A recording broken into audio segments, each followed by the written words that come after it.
Dieu fidèle,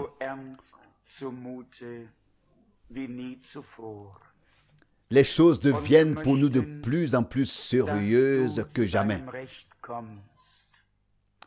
Et nous voulons que tu parviennes à tes fins, reçoives ce qui te revient de plein droit, que chaque parole devienne vraie et soit confirmée, et que chaque promesse soit tenue.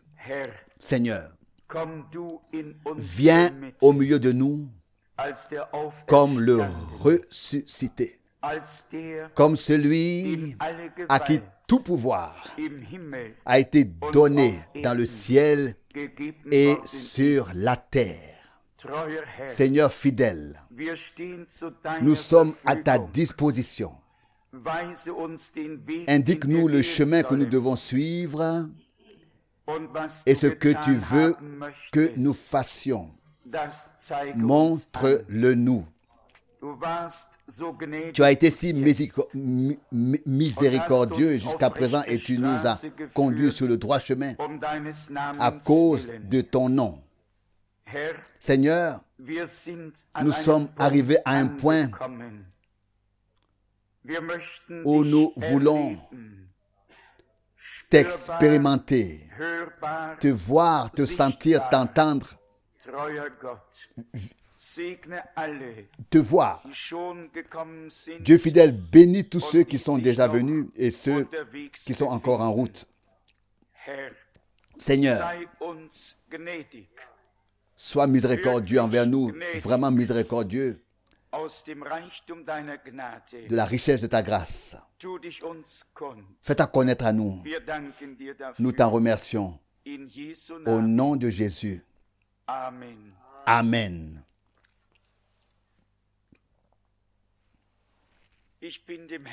Je suis très reconnaissant au Seigneur pour ces jours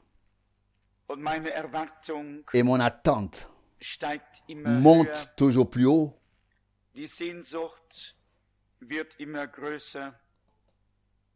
Mon désir est toujours plus grand. Nous voulons que Dieu soit à sa juste place et reçoive ce qui lui revient de plein droit. Qu'il puisse vraiment se révéler tel qu'il nous a été laissé ici dans le témoignage des saintes Écritures. Et nous avons toujours entendu à nouveau dans les prédications de Frère Branham qui n'était pas seulement un modèle pour nous, mais un homme envoyé par Dieu. Nous avons toujours de nouveau entendu de sa part que Jésus-Christ est le même, hier, aujourd'hui et éternellement. Et nous avons reçu en plus la confirmation que ce n'était pas seulement des paroles, pas seulement une confession des lèvres ou une répétition d'Hébreux 13, verset 8, mais toujours une nouvelle confirmation. Une nouvelle confirmation dans les réunions où la parole était prêchée, où l'évangile était annoncé. Il y avait le salut, la guérison, la délivrance, l'enseignement, la révélation de la parole et de la volonté de Dieu. Au fond, rien ne manquait.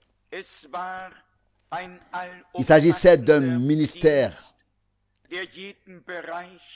universel qui englobait chaque domaine que les Écritures nous montrent. Et la question que nous devons tous nous poser est la suivante. Qu'est-ce que cette immense proclamation a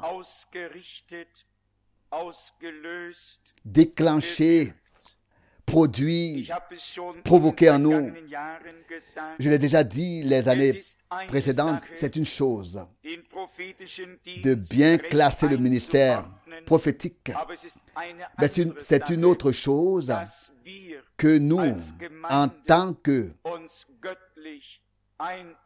Église, nous nous laissions classer divinement nous-mêmes et que nous assumions les tâches qui nous ont été confiées et la responsabilité qui nous a été confiée et que nous nous mettions ainsi à la disposition de Dieu afin qu'il puisse continuer à agir.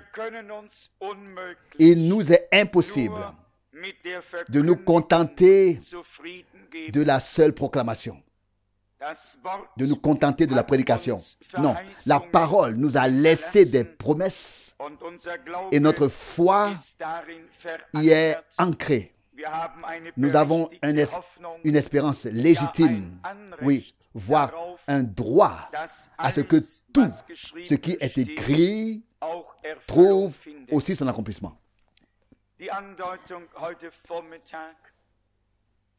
L'allusion de ce matin, et je suis bien sûr reconnaissant à Dieu de parler de ce qu'il parle encore et qu'il bénit encore et de se donner encore tant de mal avec nous et d'efforts. Mais l'annonce que Dieu veut faire encore plus et nous montrer le chemin pour que nous puissions faire l'expérience de cette rédemption totale dans les effets pratiques dans notre vie. Pour moi, les réunions qui sont derrière nous ont déjà été une très grande bénédiction. On peut peut-être juger différemment la bénédiction ou la qualifier de bénédiction, mais nous sentons que Dieu a quelque chose de très spécial en vue et que l'Esprit de Dieu insiste avec force pour que la foi biblique se manifeste à nous, ce qui entraîne ensuite la confirmation biblique. Comme cela a été sublime chaque fois que frère Branham a dit simplement, mais de manière émouvante sur ses lèvres, si j'ai annoncé la parole du Seigneur, Dieu la confirmera. Le Seigneur lui avait fait la promesse qu'il serait avec lui, qu'il prierait pour les rois et les princes et que rien ne résisterait à sa prière, pas même le cancer. Il a entendu cela de la bouche de l'ange d'une voix forte et nous pouvons imaginer quel absolu se trouvait dans le cœur de cet homme de Dieu. Rien ni personne n'aurait pu le retenir ou l'empêcher. Il s'agissait d'un mandat qui lui avait été confié et que Dieu avait béni. Eh bien, je vais peut-être le formuler ainsi. Nous sommes le fruit d'un ministère ordonné par Dieu, donné par Dieu, béni par Dieu. Nous sommes en effet le fruit de l'ensemencement divin, de la parole, de la promesse divine pour ce temps. Ou est-ce que je ne vois pas bien? Nous ne sommes pas devenus des enfants d'une dénomination, mais des enfants de Dieu. Et la parole qui était destinée à ce temps est venue pour être semée. Et elle produit selon son espèce. Et parce qu'il en est ainsi, nous pouvons nous attendre à ce que les mêmes choses s'accomplissent, oui, et même doivent s'accomplir. Il y a toujours eu un débat spirituel dans le ministère de frère Branham. J'ai devant moi 3 courtes prédications sur lesquelles je vais brièvement m'exprimer aujourd'hui. Je lirai peut-être quelques passages de l'anglais en allemand. Avant de le faire, je voudrais lire le chapitre 4 à partir d'Éphésiens, le chapitre 4 du verset 7. Éphésiens 4 du verset 7. Or, à chacun de nous, la grâce a été accordée selon la mesure que Christ lui a donnée. C'est pourquoi il est dit, monter en haut, il a libéré les captifs et il a donné des dons aux hommes. Mais qu'il soit monté, quel sens cela a-t-il? Sinon qu'il est d'abord descendu aussi dans les parties inférieures de la terre. Celui qui est descendu est le même qui est monté au-dessus de tous les cieux pour remplir l'univers entier. C'est lui aussi qui a établi les uns comme apôtres, les autres comme prophètes, les autres comme évangélistes, les autres comme bergers et enseignants, pour rendre les saints capables d'exercer le ministère de l'Église pour l'édification du corps du Christ, jusqu'à ce que nous parvenions tous enfin à l'unité de la foi et de la connaissance du Fils de Dieu, à la maturité de l'homme parfait, à la pleine mesure de la stature dans la plénitude du Christ. Car nous ne devons plus être restés des enfants ballottés et agités comme les flots de la mer, par tout vent de doctrine, par la tromperie des hommes qui cherchent à séduire par la ruse. Au contraire, en pratiquant la vérité, fidèle au vrai enseignement, nous devons croître dans l'amour pour devenir à tout égard comme lui, qui est la tête, le Christ. Car c'est par lui que tout le corps est solidement assemblé et maintenu ensemble, accomplissant par chaque membre qui accomplit son service selon l'efficacité qui correspond à la mesure de chacun de ses parties, la croissance du corps en vue de sa propre édification dans l'amour. Dans cette parole, pour l'édification du corps de Christ, ce ne sont pas seulement des individus qui sont visés, mais tous les membres du corps de Jésus-Christ qui sont ici interpellés. Il est question ici d'un assemblage solidement assemblé et maintenu ensemble. Il s'agit également d'une croissance spirituelle jusqu'à ce que nous parvenions tous à l'unité de la foi et de la connaissance du Fils de Dieu, à la pleine mesure de la maturité dans la plénitude du Christ, de la stature de l'homme parfait. De même que notre Seigneur est né dans ce monde, mais qu'il a d'abord été enveloppé de linge et déposé dans une crèche, mais qu'il a ensuite grandi et qu'il y a eu un épanouissement jusqu'à ce que tout ce qui était écrit de lui s'accomplisse.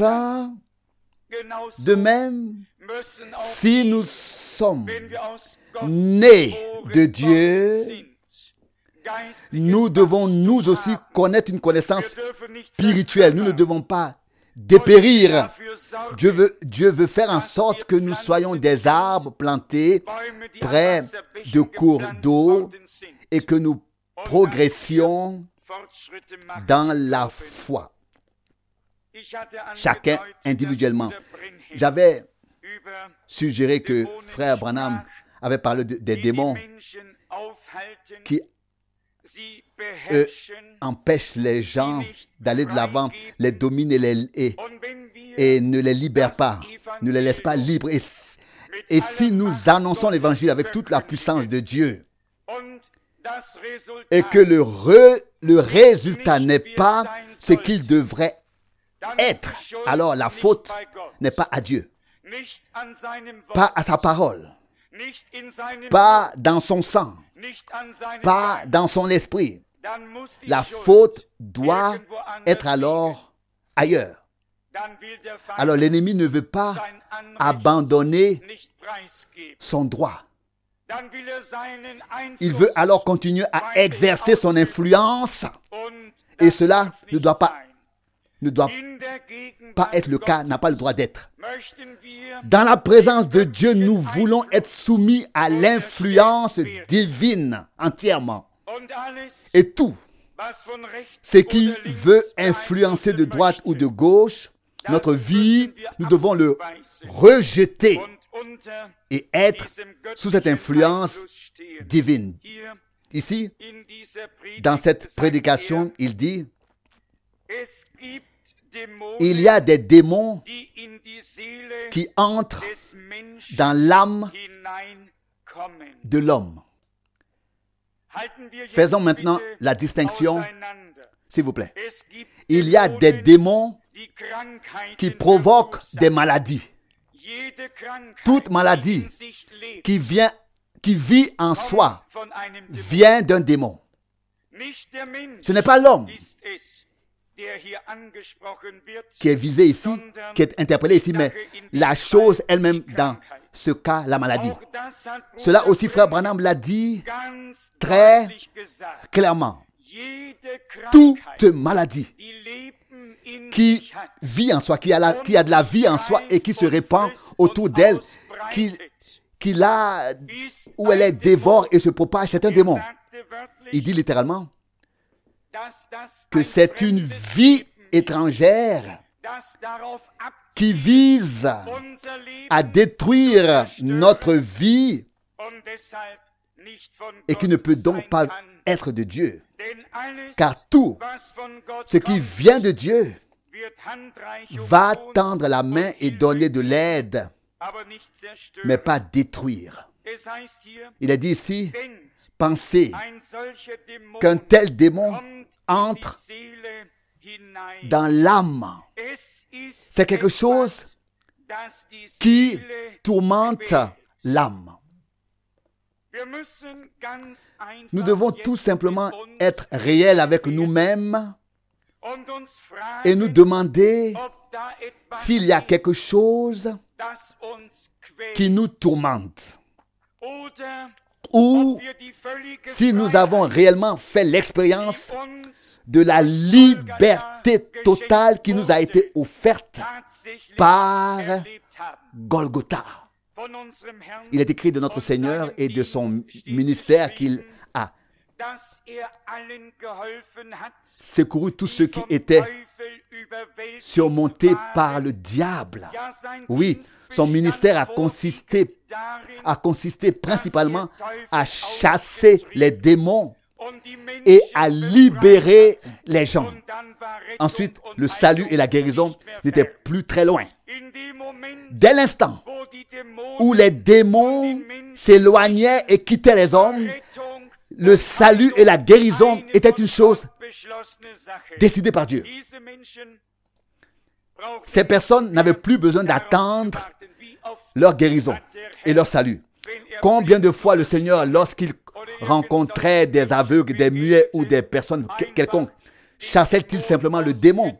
Il chassait simplement le démon et le muet pouvait soudain parler ou l'aveugle voir. Qu'est-ce que c'était? C'était un ministère revêtu de l'autorité divine et les effets étaient une bénédiction pour tous. Qu'y avait-il dans le ministère de Frère Branham? Qu'est-ce qui s'est passé dans son ministère? Qu'est-ce qu'il y avait? Il a dit un jour, textuellement, vous pouvez oindre quelqu'un d'huile toute la nuit. Et si le démon est dans cette personne, cela ne sert à rien, à moins que le démon ne soit chassé. Cela peut paraître étrange qu'après toutes les réunions sur l'enseignement prophétique, nous entrions soudainement dans un tel domaine. Mais je soupçonne que l'ennemi n'aime pas laisser le peuple de Dieu sortir librement. Il n'aime pas laisser le peuple de Dieu sortir librement. Et il est grand temps que nous fassions la distinction et que nous reconnaissions de quoi il s'agit. Imaginez ce qui est maintenant écrit ici. Je dois lire de l'anglais en allemand et ce n'est pas toujours très facile à cause de la syntaxe. Je vous prie de m'en excuser. Donc de la longueur des phrases. Souvent, vous pouvez peut-être voir une personne folle. Il peut s'agir d'une personne convertie et remplie du Saint-Esprit, mais complètement folle. C'est vrai.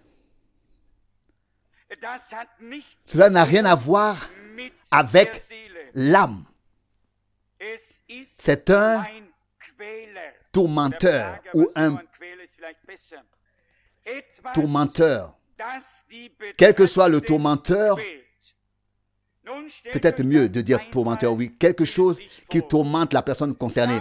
Maintenant, imaginez cela au sens figuré. Il y a un homme converti, même rempli du Saint-Esprit, et il est dans un asile d'aliénés. Mais ce n'est pas sa place d'être dans une psychiatrie. Ce n'est pas pour cela qu'il a été sauvé, pour qu'il soit placé quelque part de quelconque comme ça, mais c'est pour qu'il s'épanouisse dans l'église du Dieu vivant. Mais l'homme n'a pas du tout, mais l'homme n'est pas du tout à blâmer, ni la femme, qu'elle soit, mais c'est nous qui sommes à blâmer. Nous qui n'avons pas utilisé la puissance de Dieu au nom de Jésus-Christ pour détacher, pour délier les personnes liées et les rendre libres au nom du Seigneur. C'est une chose facile de rompre le bâton, de prononcer un jugement, mais c'est une toute autre chose de porter sur son cœur les uns et les autres sans aucun préjugé et de dire, Seigneur, peux-tu m'utiliser pour que les personnes concernées soient réellement aidées? Voici maintenant quelques passages très importants que je voudrais également lire lentement. Un pécheur vient à l'autel et dit, Frère Branham, oh, je veux que tu pries pour moi. Je veux faire le bien. Veux-tu prier pour moi? Puis il retourne à son siège, à sa place. Le lendemain soir, il revient. Quand on dit combien veulent être sauvés, lui aussi se lève à nouveau. C'est un jeune homme. Il témoigne qu'il veut être sauvé. Oui, c'est vrai. Il veut être sauvé. Mais c'est le diable qui retient ce garçon. C'est cela. Il veut faire ce qui est juste. Mais il y a un esprit, une force qui ne lui permet pas de faire ce qui est juste. Est-ce que nous écoutons bien tous bien? Le jeune homme dont nous venons de lire l'histoire ne lève pas la main parce qu'il n'en a pas envie, mais justement parce qu'il veut consacrer sa vie à Dieu, sincèrement. Il lève sa main. Ce soir-là, et au prochain service divin de nouveau, et si Dieu ne l'aide pas, peut-être le suivant, et si Dieu ne l'aide pas, toute sa vie, il lèvera sa main. Mais cela ne doit pas se passer ainsi.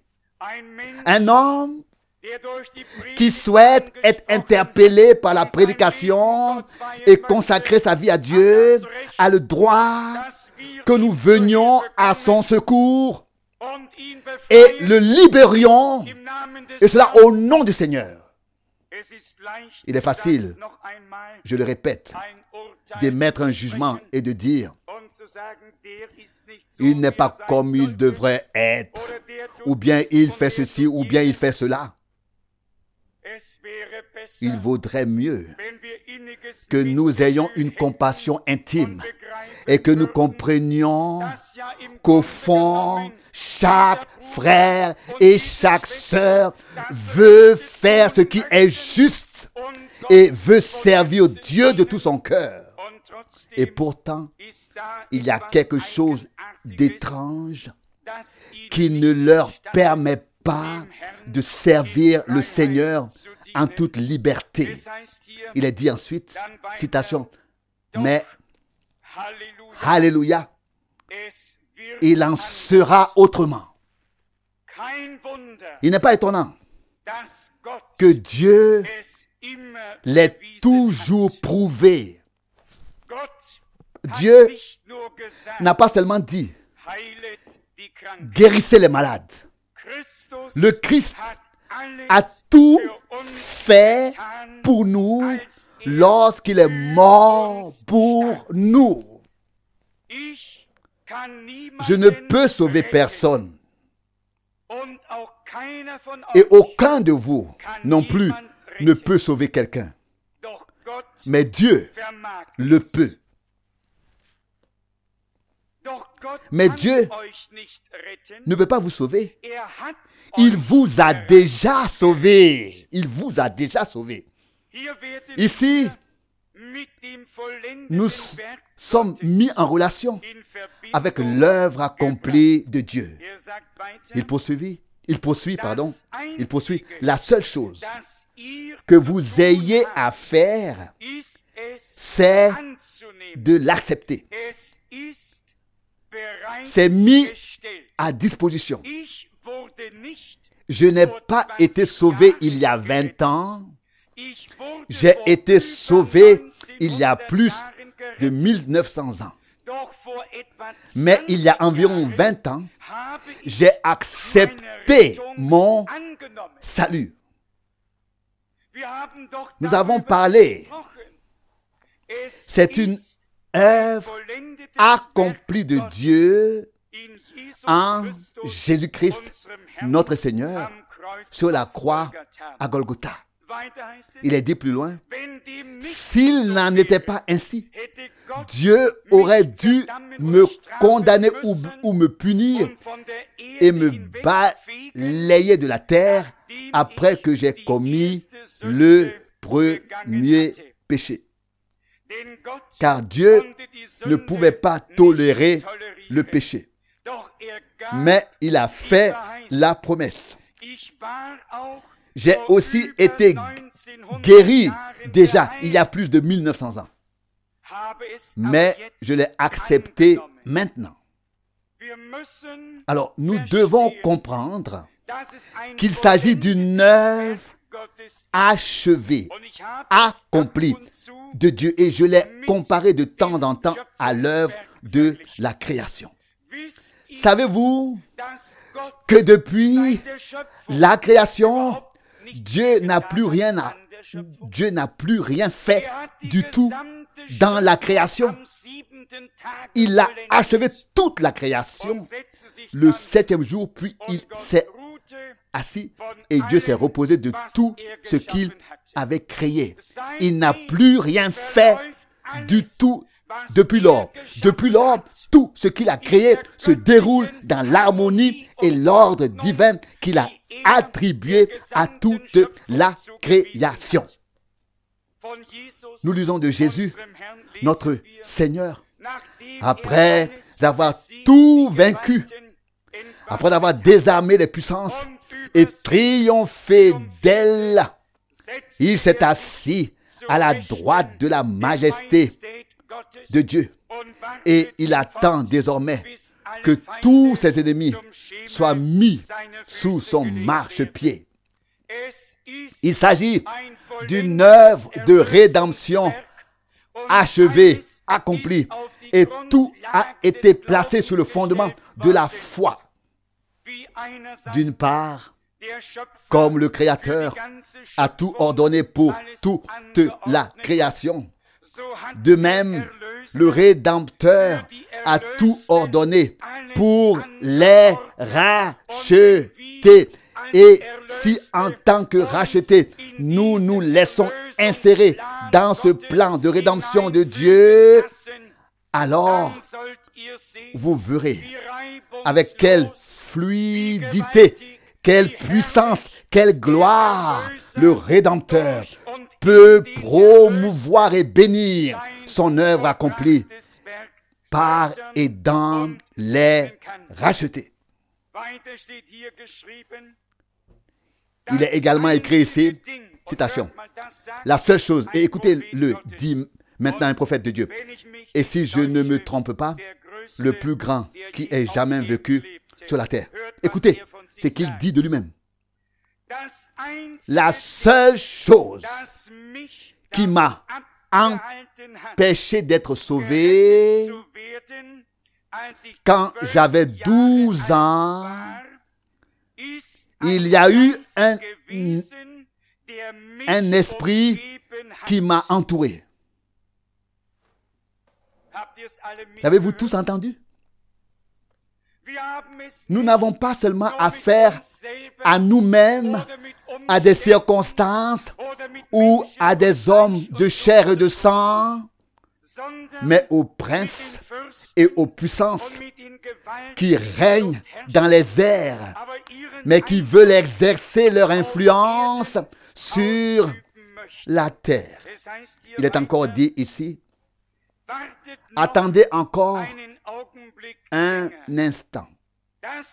C'est la raison pour laquelle vous ne serez pas sauvés avant l'âge auquel vous serez tenus responsables. Il semble que cette période de 12 ans commence ici. Je ne le sais pas exactement, c'est résumé en quelques mots. Peut-être que Dieu n'impute rien aux enfants avant cet âge. Je ne le sais pas non plus. Mais ici, ça continue. Un esprit. Vous êtes où vous vous trouvez dans une foule. Mais alors, un esprit est suspendu au-dessus. Et il est suspendu au-dessus de vous. Et vous voulez faire ce qui est juste, mais vous ne le pouvez pas. Vous avez l'intelligence. Et vous savez ce que vous voulez faire et ce qui est juste. Et pourtant, vous ne pouvez pas le faire. C'est un démon. Le Christ a payé le prix de notre guérison et de notre rédemption. Nous tous, comme je viens d'essayer de le dire, en tant qu'enfants de Dieu, n'avons qu'un seul désir, celui de faire ce qui est agréable à Dieu, de venir une bénédiction pour les autres, ne pas être un obstacle et encore moins une pierre d'achoppement pour quelqu'un Et pourtant, il se passe toujours des choses qui nous restent personnellement inexplicables.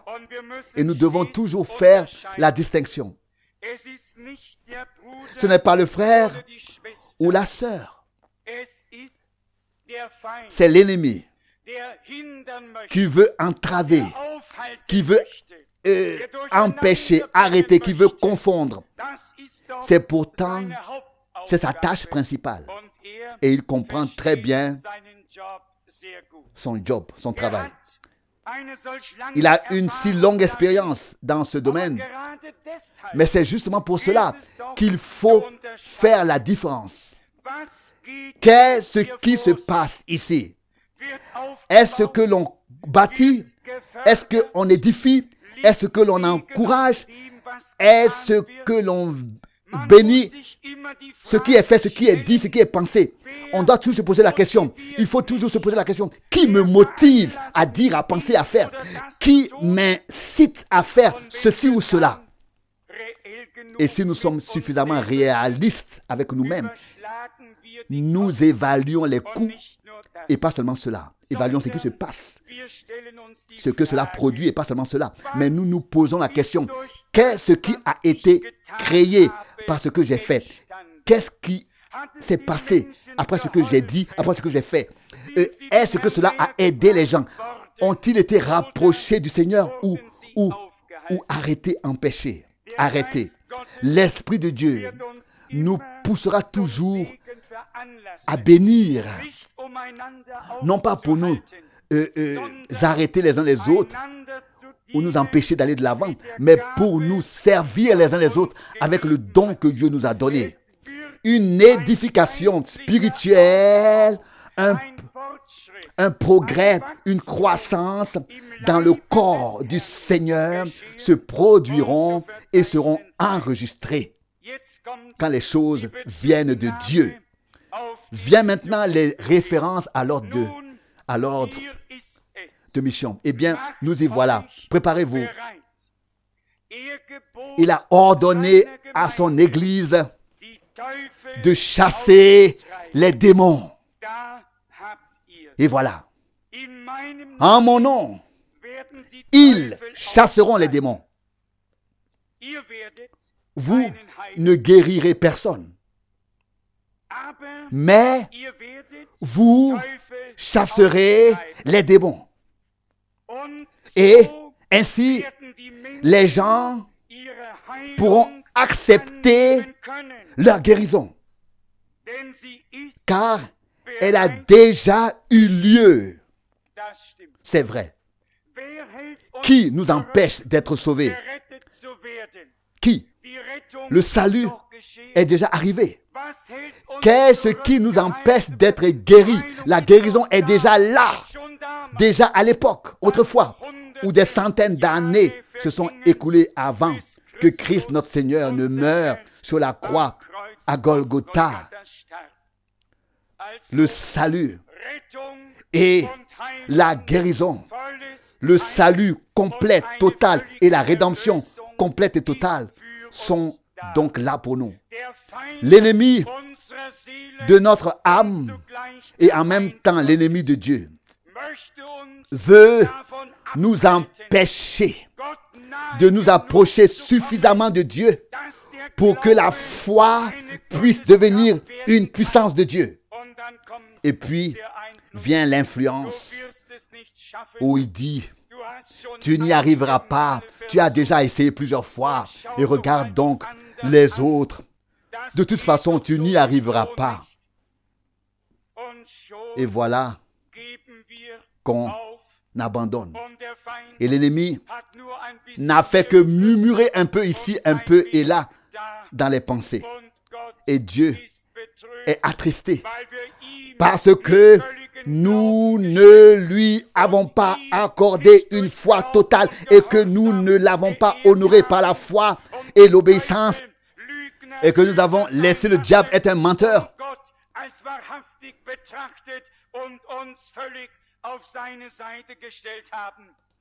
et que nous n'avons pas considéré Dieu comme vrai et véritable et que nous ne nous sommes pas complètement rangés de son côté. Nous savons que le diable est un menteur depuis le début. Et s'il veut nous souffler que oui, tu n'y arriveras pas et que tu feras ceci ou cela, nous savons très bien qu'il a menti. Nous n'avons plus besoin d'y arriver. Il ne s'agit pas de quelque chose que nous devons atteindre. Tout est déjà accompli et nous tenons sur le sol victorieux de Golgotha et ordonnons à tout ennemi, à Satan et à tous les démons de nous libérer, de nous laisser libres et de nous laisser en paix, tranquilles, afin que nous puissions servir notre Dieu et vivre une croissance spirituelle par la grâce de notre Dieu. Ici, il nous est dit qu'il a ordonné à son Église de chasser les démons, ordonné. Jusqu'à aujourd'hui, c'est un domaine que nous n'avons pas perçu. Et je ne dis pas cela maintenant pour imposer un fardeau spécial à mes frères et m'en laver les mains, mais en silence. J'ai toujours cru, compté et espéré que Dieu revêtera des frères avec la puissance de la foi, avec la puissance de l'esprit, avec autorité.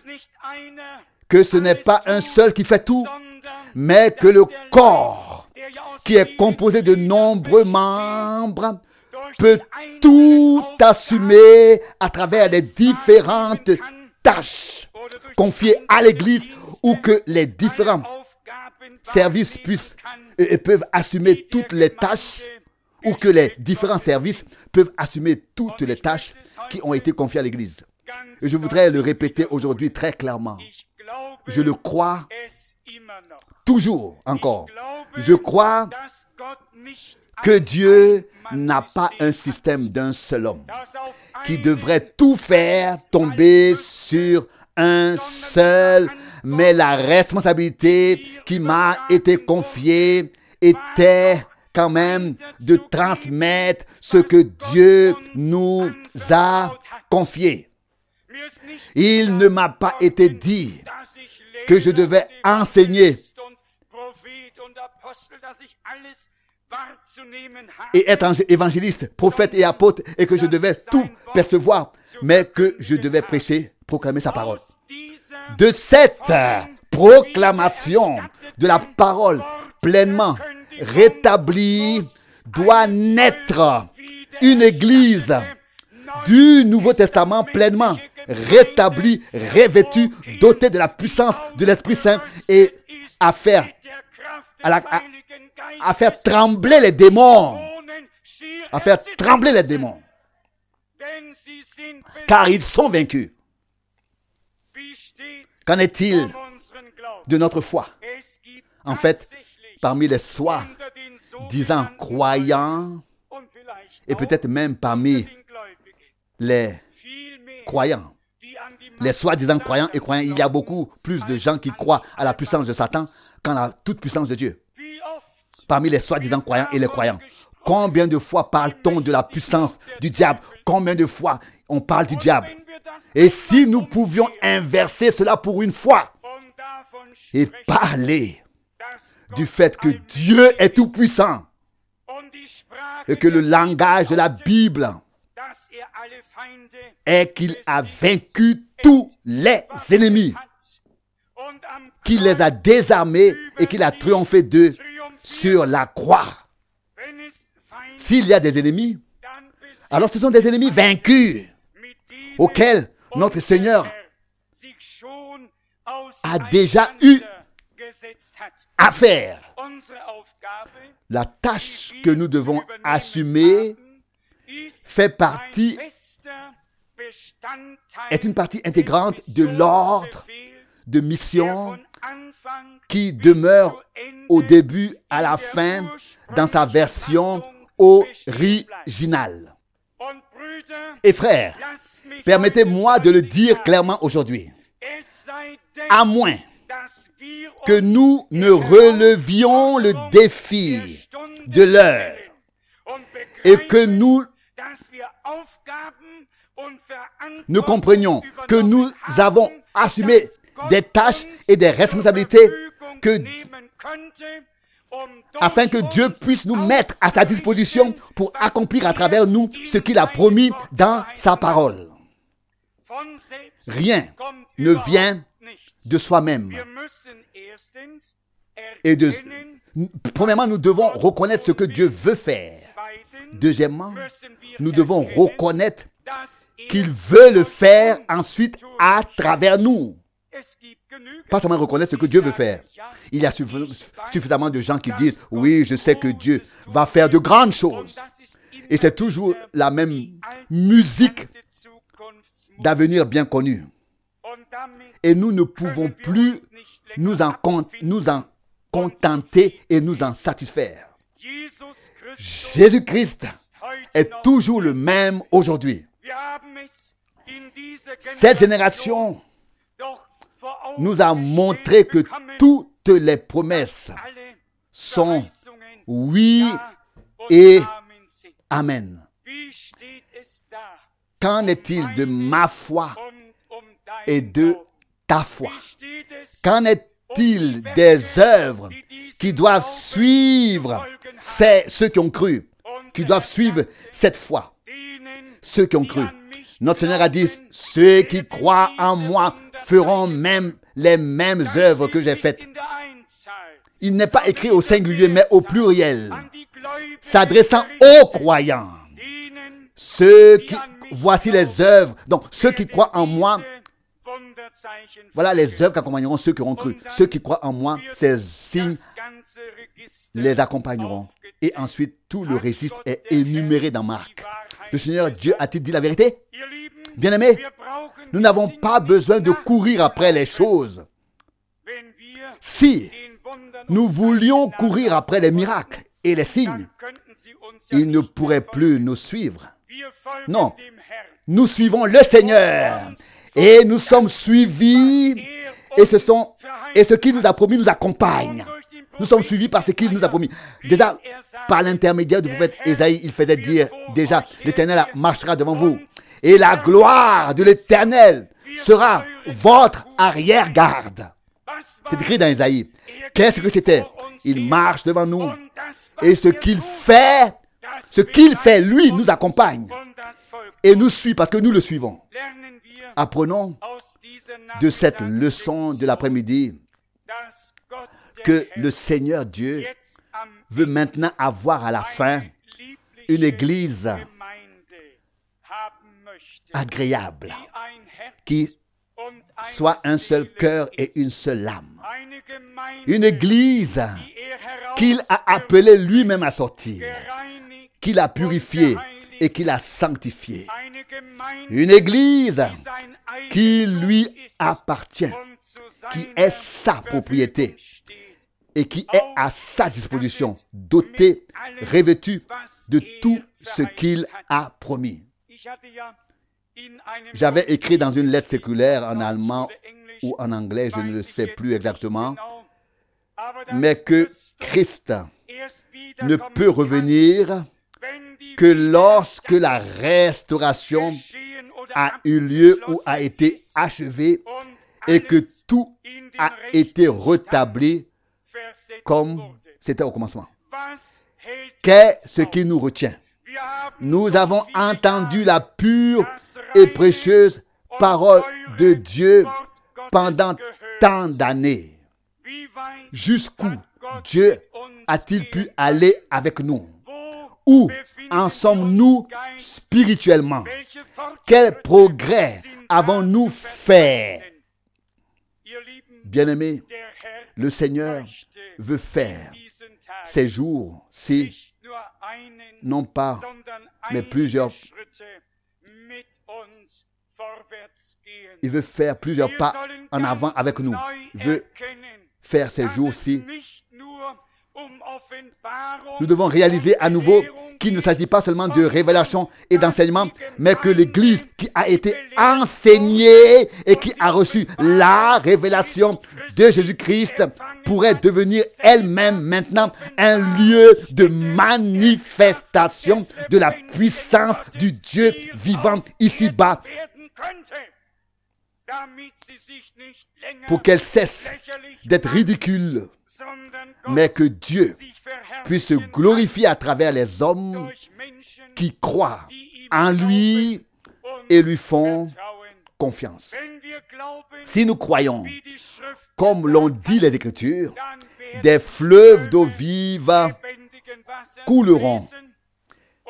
Et le Seigneur dit dans Jean 7, probablement les versets 36 et 38, où il a parlé de l'Esprit que devaient recevoir ceux qui croiraient en moi, c'est-à-dire en lui. Jean 7. Et l'Esprit de Dieu est alors la puissance de Dieu qui peut agir à travers nous. Quand il parlait de l'Esprit que devaient recevoir ceux qui croiraient en lui. Donc l'Esprit de Dieu est alors la puissance de Dieu qui peut agir à travers nous, qui croyons. Il faut en effet de la puissance. Et c'est la puissance de Dieu. Et nous sommes tellement reconnaissants que nous n'avons pas besoin d'apporter cette puissance, mais que Dieu l'a mise à notre disposition. Que cette leçon de l'après-midi nous ait au moins appris qu'en tant que frères et sœurs, nous ne nous condamnons pas les uns les autres, que nous ne nous jugeons guère, mais que nous demandons à Dieu de mettre de l'ordre dans toutes les incohérences et de faire de tout une rime magnifique. Il peut en effet transformer l'impraticable en chemin plat. Aplanissez, frayez un chemin. Écartez tout obstacle afin que la gloire du Seigneur se manifeste. Combien sont ceux qui désirent vraiment que la gloire de Dieu se manifeste? Vraiment tous. Oui, alors je me demande encore ce que nous attendons. La foi verra le bras de Dieu étendu. La foi verra le bras de Dieu en mouvement. Et nous lui donnerons foi. Et nous dirons dans la foi, la droite de l'Éternel est élevée, la droite de l'Éternel conserve la victoire, garde la victoire. Et toute la puissance de l'ennemi doit céder, car Satan a perdu son droit sur le peuple de Dieu. Une fois pour toutes. Et peut-être que cela peut aussi se passer ainsi, Dieu le sait. Nous avons parfois peur de dire quelque chose ou même de le demander et de dire, frère, priez pour moi. Nous pouvons aussi le faire de manière à ce que la foi soit placée dans notre cœur sous la prédication. Et puis, si quelqu'un remarque que l'ennemi veut faire valoir son droit ici ou là, et que la foi est en toi, et que l'Esprit de Dieu vient sur toi, alors dis simplement, Satan, tu as perdu ton droit sur moi. Tu ne me tourmentes plus. Je suis libre. Je suis libre. Si nous confessons de notre bouche ce que nous croyons de tout notre cœur, alors tout est fait. Alors tout est accompli. C'est là que réside le secret. Alors tout arrive. Alors ça arrive. Nous pouvons croire dans notre cœur pendant 100 ans. Et si nous ne le prononçons pas comme un témoignage avec nos lèvres, il ne se passe rien du tout. Rien du tout. Il faut que cela passe par nos lèvres comme un témoignage. Car auparavant, c'est seulement dans le cœur. Et ce n'est pas encore une réalité révélée, manifestée. Dès l'instant où nous exprimons avec foi ce que Dieu a fait. Et cela, nous l'exprimons de notre cœur, avec une certitude. L'emprise de Satan est terminée. À l'instant même, l'emprise de Satan est terminée. Il doit s'effacer, il doit partir et il a perdu son droit depuis longtemps. De toutes les manières, encore un paragraphe et j'en aurais terminé pour cet après-midi. Il parle ici d'un cas. Des prédicateurs se tenaient sur la plateforme. L'évangile est annoncé.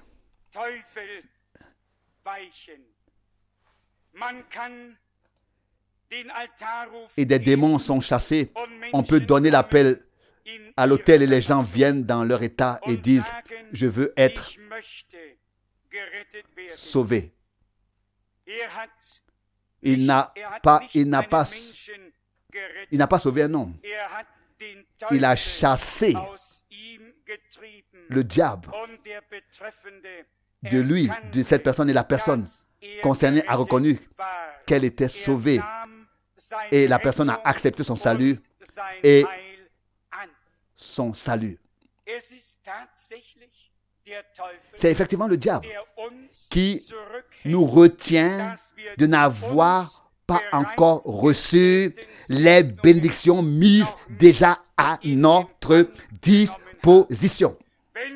Lorsque nous chanterons prochainement en chœur Glorieux Golgotha, où Jésus est vainqueur, et quoi que ce soit d'autre, appliquons-le dès à présent à nous-mêmes de manière si personnelle et chantons-le avec foi en l'appliquant et appliquons-le dès à présent à nous-mêmes. En le chantant avec foi, en nous attendant à ce que tout cela puisse devenir une réalité divine dans notre vie. Nous avons pu assister au plus grand ministère de tous les temps et tous ceux qui n'ont pas encore vu ce film de frère Branham devraient encore le voir pour savoir une fois de quelle manière merveilleuse Dieu l'a béni et l'a utilisé.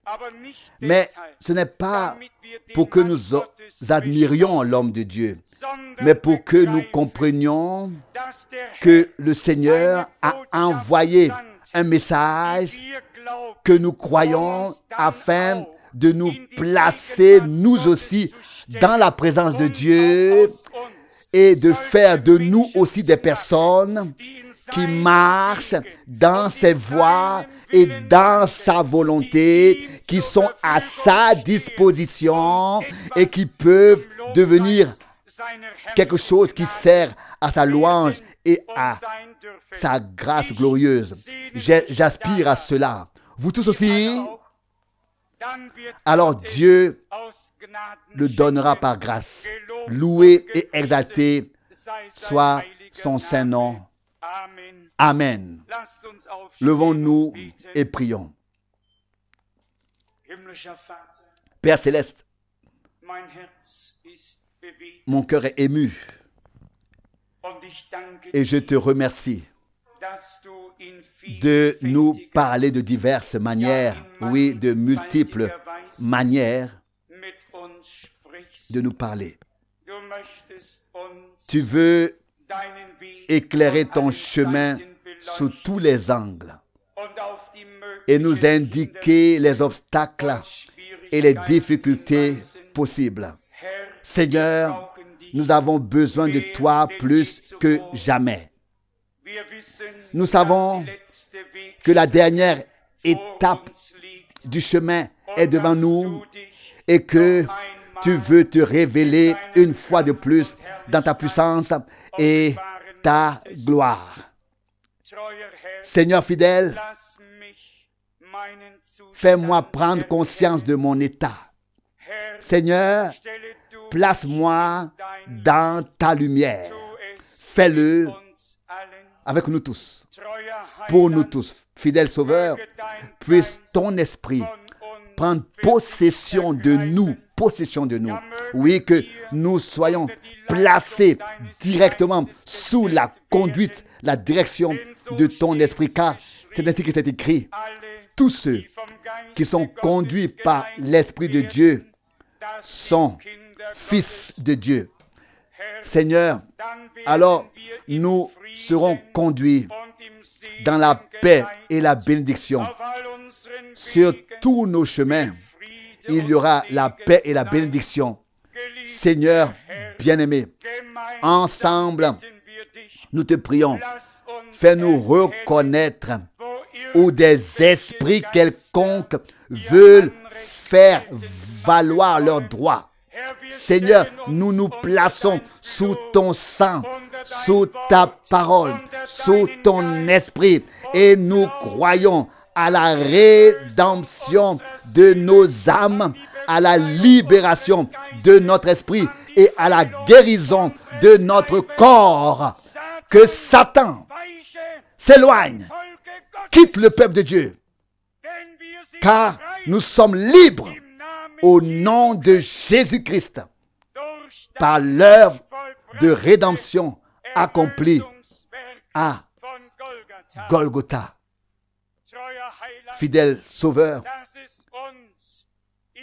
qu'il nous apparaisse en ces jours que tout est accompli, déjà fait et prêt et arrivé pour nous et prêt pour nous. Seigneur, notre vœu le plus cher est que fondamentalement tout ce qui retient et entrave soit éliminé afin que tu puisses avoir ton chemin parmi nous, en nous et à travers nous. Seigneur fidèle, tu as donné à ton serviteur et prophète un message puissant et tu l'as aussi confirmé avec force. Seigneur, nous avons maintenant reçu ce puissant message de Dieu. N'avons-nous pas le droit de te demander de le confirmer avec autant de puissance? C'est ta parole, Seigneur Dieu Tout-Puissant. Nous te le demandons ensemble et nous croyons que tu l'as déjà fait. Et il sera bientôt manifeste que nous ne sommes pas des insensés, mais que nous avons cru comme l'Écriture l'a dit. Et ainsi, des fleuves d'eau vive coulent. Seigneur, conduis-nous, guide-nous. Aussi, quand nous avons des conversations, sois avec nous. Garde nos cœurs et nos esprits en Jésus-Christ, notre Seigneur, et nos pensées. Alléluia.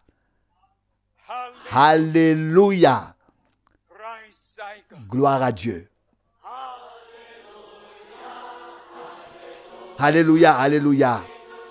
Jésus mourut pour moi. Alléluia. Alléluia. Je suis libre. Je suis libre. Alléluia. Alléluia. Jésus mourut pour moi. Alléluia. Alléluia. Je suis libre. Je suis libre.